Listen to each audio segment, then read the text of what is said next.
Bible का पहला व्यक्ति है ये जिसके लिए 4 अध्याय लिखे हैं, पर इसके मुंह से निकला गया सिर्फ एक वर्ड रिकॉर्ड है।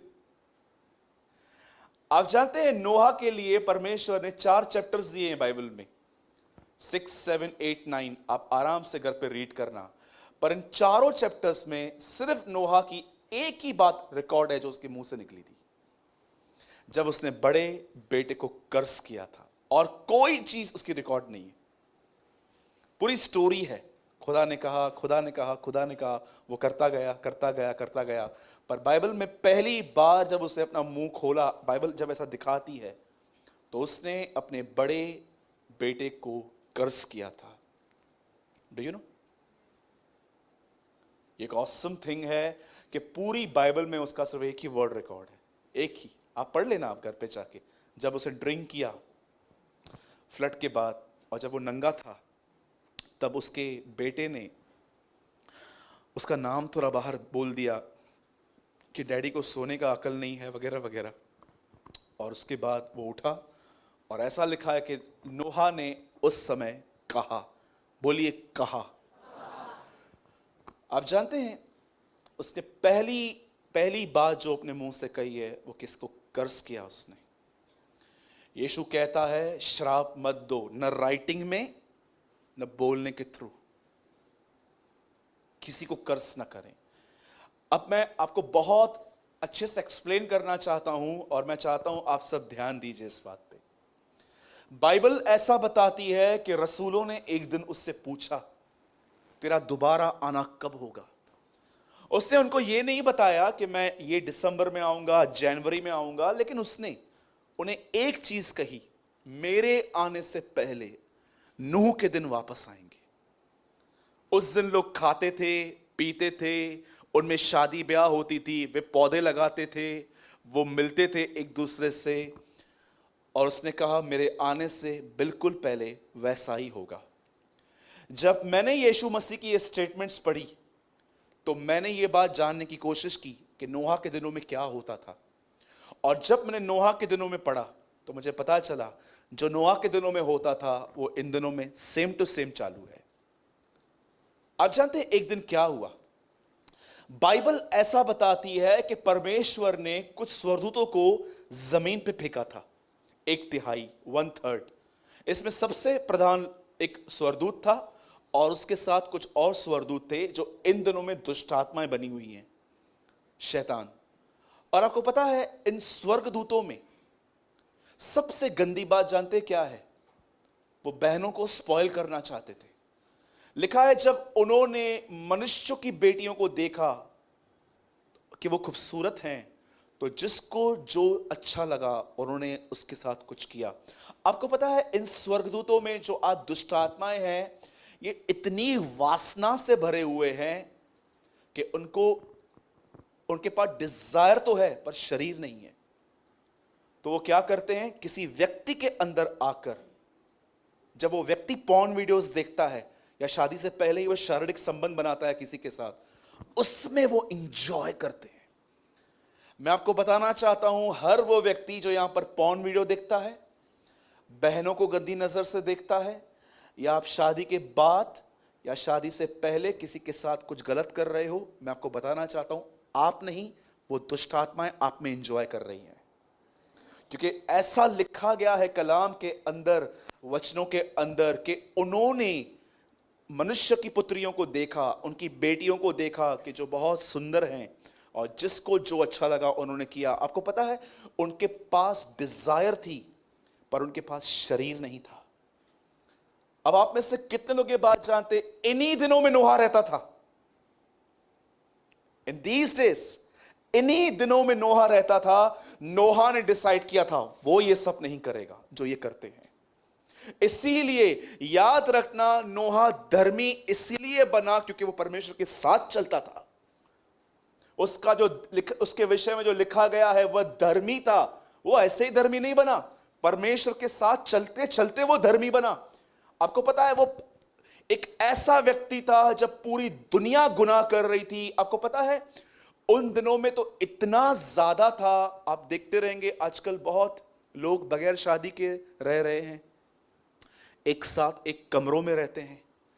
आपको पता है आज लड़का लड़के से शादी कर सकता है, लड़कियां लड़कियों से शादी कर सकती हैं। आज बहुत सारी जगहों पर ऐसे ऐसे लॉ पासिस हो रहे हैं जो कभी हमने सुने भी नहीं थे। हमें पता था ये सब गलत है, लेकिन इन दिनों में ये लॉ पास हो रहे हैं कि हाँ इट्स ओके, इट्स नॉर्मल। पाप को एक नया नाम मिल गया है, फैशन। डू यू नो, आजकल सिन को एक नया नाम मिला है, बोलो फैशन। हाँ, आप किसी से भी पूछो ये तेरी गर्लफ्रेंड है, हाँ ये तो ये साथ में रहती है, एक और है, अच्छा तो दो दो, हाँ ठीक है ना, चलता है, फिर क्या हो। कल्चर बन चुका है, चलता है, कल्चर बन चुका है। आप सब जानते हैं, आप जितने यूथ यहां पर बैठे हैं, यू नो वेरी वेल मैं क्या बोलने की कोशिश कर रहा हूं। खैर हम ईमानदार बने उस खुदा के सामने जो हमारे बारे में सब जानता है। आप जानते हैं नोहा उन दिनों में रहता था, उन दिनों में जब उन दिनों में इस तरह के काम होते थे, जब उनके साथ इस तरह व्यभिचार होता था। लेकिन नोहा ने डिसाइड किया था वो इस दुनिया के सामने मिक्स नहीं होगा। और जब परमेश्वर ने देखा a man who respect him, एक ऐसा व्यक्ति जो उसको इज्जत दे रहा है, परमेश्वर ने डिसाइड किया इस आदमी को बचाना है। मैं आपको बताना चाहता हूं, अगर आप में से हर कोई व्यक्ति जो यहां पर बैठा हुआ है, याद रखना, अगर आप उसको इज्जत देना चाहते हो तो शायद आपको नहीं पता है ये इंटेंशन आपके ऊपर कितना बड़ा अनुग्रह लेके आ सकते हैं। सिर्फ इस बात को आप जानते हैं, जब दाऊद गोलियत से लड़ने के लिए गया तो उसने पहले शाऊल से मिलकर यह बात नहीं की थी, अगर मैं गोलियत को लड़ा, मैंने उसको मारा, मुझे मीशल मिलेगी ना पक्का। आप जानते होंगे ना, शाऊल ने अपनी बेटी का विवाह उस व्यक्ति से करना था जो गोलियत को मार दे। पर आपको पता है दाऊद एक्चुअली उसके लिए नहीं गया था। दाऊद ने लड़ने से पहले एक चीज कही थी, ये आदमी परमेश्वर के नाम की निंदा करता है। आपको पता है दाऊद इसलिए लड़ने गया क्योंकि कोई आदमी खुदा का नाम खराब कर रहा था। मैं यीशु मसीह के नाम से प्रोफेसी करता हूं इस कलीसिया के लिए, हर उस व्यक्ति के लिए जो मुझे सुन रहा है, अगर आपके अंदर ये डिजायर है ना, मेरे द्वारा खुदा का नाम पवित्र ठहरे, अरे तुम पर एक भारी अनुग्रह आने वाला है, एक ऐसा अनुग्रह जो तुम्हें आसमानी बातों में ले जाएगा। If you have a desire like this, जबकि उसने हमसे ये प्रार्थना करवाई पहले, ए पिता, हे बाप, तेरा नाम आदर पाए, तेरा नाम पवित्र ठहरा है। मेरे एक ट्रांसलेशन में ऐसा लिखा गया है, आई थिंक डर्बी में ऐसा लिखा गया है, तेरा पवित्र नाम कलीसिया के द्वारा आदर पाए। Awesome word. मेरे पास एक ट्रांसलेशन था, मैंने उसमें पढ़ा, उसमें लिखा था, तेरा पवित्र और धन्य नाम कलीसिया के द्वारा आदर पाए। आमीन। आइए जोर से आमीन कहिए। कितने लोग चाहते हैं कि परमेश्वर का नाम आपके द्वारा आदर पाए? You must have a desire like this. आप जानते हैं बाइबल ऐसा बताती है, नोहा परमेश्वर के साथ चला। चलने का मतलब क्या है? ये देखिए, एक तरफ से परमेश्वर चल रहा है, एक तरफ से दुनिया चल रही है। नोहा ने डिसाइड किया, I walk with God, I walk with God. दुनिया को जहां जाना है जाओ, जाओ जुआ खेलो, व्यभिचार करो, पॉर्न वीडियोस देखो, गंदे गंदे फोटो अपलोड करो, नो इशू, जो करना है करो। I walk with my saviour, मेरे को खुदा जो कहेगा मैं वो करूंगा। परमेश्वर के साथ चलने का मतलब जानते क्या है? उसकी खुशी के लिए जीना। और जब परमेश्वर ने देखा एक ऐसा व्यक्ति मेरे साथ चल रहा है जिसके अंदर डिजायर है मेरे नाम को पवित्र ठहराने की, तब परमेश्वर ने उससे अपना मास्टर प्लान शेयर करना स्टार्ट किया। और प्रभु उसको चुपके से आके उसको कहता है, नोहा सुन, मैं इस दुनिया में जल प्रलय लेके आने वाला हूं, पर सुन, मेरे अनुग्रह की दृष्टि तुझ पर है, मैं तेरी मदद करना चाहता हूं। सुन, एक काम कर, एक गोपेर नाम की लकड़ी आती है, उसको काटना स्टार्ट कर और एक बोट बनाना चालू कर। बाइबल ऐसा बताती है उसके 3 बेटे थे, शेम, हिपेत, याप। एक सेकेंड, येपेत और शेम और हाम, सॉरी, ये 3 उसके बेटों के नाम थे। सुबह शाम एक व्यक्ति ने ऐसा बताया कि उसकी जो बोट थी एक फुटबॉल स्टेडियम की तरह बड़ी थी। आप सोचो, अगर एक आदमी को 120 साल लग गए तो कितनी बड़ी बोट होगी, कितनी बड़ी बोट होगी। दुनिया के हर प्रकार के जानवर उसमें आए थे, और कितनी बड़ी बात है, जानवर खुद आए थे, नोआ ढूंढने नहीं गया। 4 पैरों वाला जानवर प्रभु की बात मानता है, 2 पैरों वाला इंसान नहीं मानता है आज। आज 4 पैरों वाला जानवर प्रभु की बात मानता है, लेकिन 2 पैरों वाला इंसान खुदा की नहीं मानता। अब देखिए, जब वो बोट बनाना उसने स्टार्ट किया, इतने सालों के बाद इब्रानी का लेखक उसके बोट के विषय में क्या लिखता है, अब सुनिए, अब आपको वचन समझ में आएगा। विश्वास ही से नूह ने उन बातों के विषय में जो उस समय दिखाई न पड़ती थी। आप किसी अनबिलीवर को जाके बोलो बहुत जल्दी आसमान से हमारा खुदा लौटने वाला है, कोई बिलीव करेगा? बोलेगा जाओ इलाज करवाओ, या थाना या आगरा। सीधा आपको ऐसे बोलेंगे। आप सोचो, आप किसी गांव में जा रहे हो और आप बोल रहे हो एक कुंवारी के बच्चा जन्मा। हाँ, ये होता है क्या ऐसा? प्रभु ने लाजर को जिलाया, लगता है ये लोग पागल हैं, और वो 30 दिन मुर्दों में से जिंदा हुआ, और वो जल्द आने वाला है, पक्का पागल है तू। इंसानी बुद्धि इन बातों को नहीं समझ सकती। यीशु ने कहा, पतरस तू धन्य है क्योंकि मेरे पिता ने तुझ पे ये बातें प्रकट की हैं। आपको पता है, जिन लोगों को कलाम समझ में आता है, जिनको कलाम पर भरोसा है, वो अपनी ताकत से नहीं करते, एक्चुअली परमेश्वर का फजल उन्हें मिला है, इसलिए आप बिलीव कर पाते हो। अदरवाइज आप ये बात छोड़ देना कि मैंने अपना स्ट्रॉन्ग किया है बिलीव। अरे परमेश्वर ने तुम पे अनुग्रह दिया था, उससे तुम्हें दान दिया था। अब देखो यहां पर क्या हुआ, लिखा है उन बातों की उससे चेतावनी पाई जिन बातों को उसने कभी देखा भी नहीं था।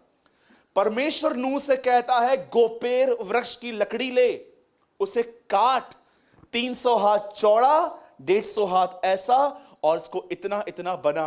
और जब उसको मेजरमेंट पूरी दी गई, उसने अपने बच्चों के साथ लकड़ी काटना स्टार्ट की। पर आपको पता है, उसकी लाइफ का सबसे अच्छा हिस्सा अब आ रहा है। आप जानते हो, जहाज बनाने से पहले क्या लिखा है? भक्ति के साथ। बहुत लोग इस बात को नहीं जानते हैं, भक्ति के साथ किसी चीज को करना क्या होता है। इंग्लिश में 2 या 3 वर्ड्स हैं, रेवरेंस, डिवोशन, थर्ड वर्शिप। आराधना के साथ उसने बोट बनाई। आपको पता है आराधना क्या होती है, भक्ति क्या होती है? मैं आपको आज जो बताना चाहता हूं ना, मुझे लगता है आज आपकी खोपड़ी खुल जाएगी कि अच्छा ये क्या है, ऐसा भी होता है क्या? बाइबल ऐसा बताती है, इब्राहिम जब आराधना कर रहा था, आराधना करने जा रहा था, उसने अपने दोनों सेवकों से पूछा, उसके दोनों सेवकों ने उसको उससे बोला, सुनो देखो, इब्राहिम के हाथ में इसहाक है, उसके हाथ में छुरी है, उसके हाथ में आग है, और ये पहाड़ पे जा रहे हैं, और उसके साथ 2 सेवक हैं। इब्राहिम उन्हें कहता है, तुम यहीं ठहरो, ये बच्चा और मैं आराधना करके लौट आएंगे। क्या इब्राहिम ने वहां कोई गीत गाया? अच्छा, इब्राहिम को तो यह कहना चाहिए था, मैं लौट आऊंगा, पर इब्राहिम कहता है हम दोनों लौटेंगे। आपको पता है, इब्राहिम एक बात जानता था कि परमेश्वर ने मुझे वादा किया था इस बच्चे के द्वारा वंश चलेगा, ये जो मेरा बेटा है ना, ये मेरी जिनियोलॉजी को आगे ले जाएगा। आपको पता है, इब्राहिम ने, आप आराधना गीतों को बोलते हो, पर आपको पता है इब्राहिम आराधना किसी और ही चीज को बोलता था।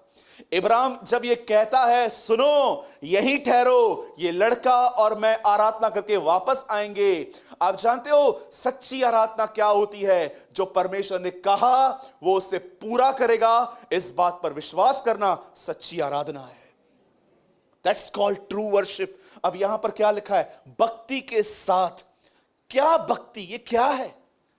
आप में से बहुत सारे लोग शायद इस बात को नहीं जानते हैं। नोहा सुबह 9 से लेके शायद 4 या 5 बजे तक वो बोट बनाता था, और उसके बाद वो लोगों के पास जो व्यभिचार करते थे, अगर आज के डेट में बोलो तो वो गंदे गंदे काम करते थे, व्यभिचार करते थे, मंडलियां लगाते थे निंदाओं को करने के लिए। मंडलियां, बैठो, एक को नंगा करना है आज, ये वो सब बातें करते थे। आप सोचो, नोहा उनके बीच में जाके कहता था, सुनो पानी आने वाला है, ऊपर से भी नीचे से भी, मैं एक बोट बना रहा हूं, जल्दी आओ अपनी फैमिली के साथ वहां चढ़ जाओ, यहोवा का क्रोध आने वाला है। और जानते हो लोग उसको क्या बोलते थे? तू तो पागल है, तेरे को तो अक्ल नहीं है। क्यों? ऐसा ह्यूमन माइंड, वो ऐसा क्यों कहते होंगे? क्योंकि उस समय कभी बारिश पड़ी ही नहीं थी। आप सोचो, नोहा जब ऐसे लोग के कमेंट्स सुनता था, बोलो कमेंट्स, एक नेगेटिव कमेंट हमें कितनी हालत खराब करता है। आप सोचो, इस कलीसिया में अकेले कोई नेगेटिव कमेंट कहे, ये बहन ऐसी है, ये बहन ऐसी है, आपके अंदर चर्च छोड़ने के थॉट्स आ जाएंगे। कोई आपको कहे कि तेरे लिए ऐसे बात करता है, आप हिलना स्टार्ट हो जाएंगे, पास्टर ने कुछ बोला क्यों नहीं उसको। सारा दिन वो लड़का आदमी सुबह से लेकर शाम तक बोर्ड बना रहा था, पर लिखा गया इसने बोर्ड को भक्ति के साथ बनाया, आराधना के साथ बनाया। जानते हो सच्ची आराधना क्या होती है? जब नोहा बोर्ड बनाता था और लोगों के पास जाके प्रचार करता था, और जब उसको नेगेटिव लोग हैं हर चीज को इग्नोर करके अपने लक्ष्य की ओर देखते हैं। अरे यहां पर चीजें लक्ष्य को बदल देती हैं। एक समय था जब तुम्हारे पास जुनून था यीशु की तरह बनने का, पर आज तुम्हें संसार में इतना मिक्स कर दिया गया है कि वो जुनून ही दब गया है। जैसे क्रिसमस के दिन होता है, सब लोग सेलिब्रेट करते हैं, ये वो यीशु का जन्म छुपा हुआ रहता है। वैसे ही आज इस बात को जानिए, क्यों ऐसा लिखा गया है कि भक्ति के साथ, भक्ति के साथ। आप सोचो, पूरे 120 साल लग गए। आप सोचो 120 साल आप प्रचार करो और एक आत्मा नहीं जीत पाओ, आपकी हालत क्या होगी? सोचो, मैं कलीसिया यहां पर, हमारे कलीसिया में यहां पर 250-300 लोगों के बैठने की जगह है, और समझो पूरी चर्च खाली है मेरी, और मैं एवरी डे वहां पर खड़ा होता हूं। सुनो, यीशु मसीह आने वाले हैं, जगत का अंत होने वाला है, ये कलीसिया है, आओ यहां पर वचन सुनो, मन फिराओ, पश्चाताप करो, बपतिस्मा लो, तुम बचोगे, और सब मुझे बोलते हैं। और सोचो 120 साल मैं एवरीडे चर्च के बाहर खड़ा रहता हूं, और मैं हमेशा यहां पर आके अकेला ही बैठता रहता हूं। मैं क्या सोचूंगा? यार मेरे को लगता है मैंने प्रभु को नहीं सुना है, मेरे कुछ अपनी इमेजिनेशन। आप सोचो क्या होगा। अरे इस आदमी का नाम बाइबल में आया है, इस आदमी का नाम विश्वास के लोगों में आया है। आपको पता भी है इस आदमी का विश्वास क्या है? इस आदमी का विश्वास था कि जिसको जो बोलना है बोलो, मुझे पता है जो मेरा परमेश्वर है वो सच्चा है, और एक दिन बारिश आएगी, मैं बचूंगा। वैसे ही आपका विश्वास होना चाहिए। मैं जानता हूं यीशु दोबारा लौटेंगे, जिसको जो बोलना है करो, मैं तो अपने लक्ष्य की ओर बढ़ूंगा। कितने लोग हैं यहां पर? और जानते हैं 120 साल के बाद जानवर खुद ब खुद आए, और लिखा है यहोवा ने उसका दरवाजा बंद कर दिया। बड़ी बात है, बोर्ड कोई और बना रहा है, दरवाजा कोई और बंद कर रहा है। मुझे ये बिलीव है, दरवाजा बाहर